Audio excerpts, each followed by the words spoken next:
As we moved on to our second show of the day, we needed to determine who would be in the final of the Women's Grand Prix. We kicked off with a semi-final match between Zeuxis and Jungle Kiona. Jungle Kiona's used to being an underdog and she fought from underneath throughout this match. However, it was the strength and the tactics of Zeuxis that meant that she was able to get up over Jungle Kiona here. That meant that she advanced to the final in explosive fashion. Next up, we had a non-tournament match. This was cross-bracket competition to see who would walk away with their head held high. GJU versus Zoe Serrano. This was another hard-fought matchup between two women who didn't want to walk away with two losses. And ultimately, it was Zoe Serrano who ended up on top in the end. But this was a great performance from JJU, and I'm sure that we'll be seeing more of her, especially as RevPro invades Paris in September.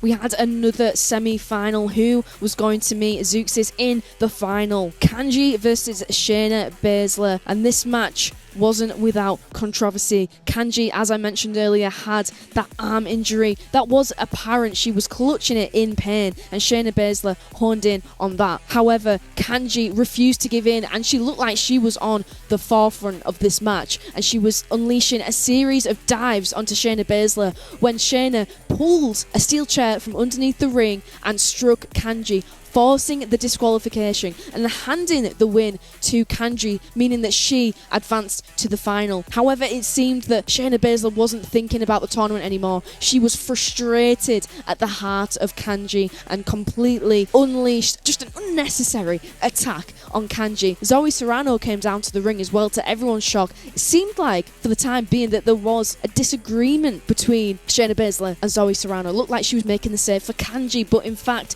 Zoe took the chair and seemed to take glee in unleashing it on Kanji. They trapped Kanji's arm in the turnbuckle pad and struck it with the steel chair, and it was horrid to watch. Kanji had to be helped out by a medic after Corey was tagged by Sky Smithson and Violet Knight and rescued by Amira Blair. We needed to settle this in the ring, so we had a 2-on-2 matchup. This was a competitive tag team match between two passionate teams, and as we know, there was a lot of bad blood between them. In the end, it was Corey Zero who was able to keep on fighting against the odds, got the tag to Amira, and they walked away with a victory, and it's Corey Zero's first ever win in RevPro.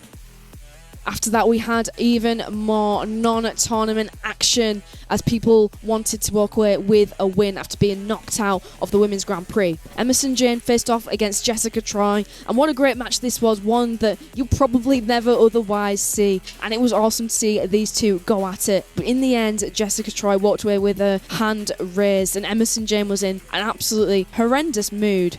After that, we only had one match left, the Women's Grand Prix final, and this was a really interesting situation. We were informed by Francesca that Kanji was not cleared to compete and would have to sacrifice her place in the final, and we know that Myla Grace won the alternate four-way match to take the place of anyone injured, so this was Myla Grace's opportunity to leapfrog her way into the final, having wrestled one less match than Zeuxis. However, Kanji's music hit, and she came down to the ring and was literally being manhandled by the medics, who did not want her to step inside the ropes whatsoever, but she fought against them, ripped off the sling that her arm was in, and continued to fight on. Zeuxis targeted the injured arm. Kanji was in so much pain, but this was a hard-hitting battle. In the end, when Kanji locked in that Dragon Sleeper, there was nothing that Zeuxis could do but tap out straight away, and we crowned your first ever RevPro Women's Grand Prix winner in Kanji, and it was anything but a smooth ride to the top, but we know how resilient she is, and she proved that in spades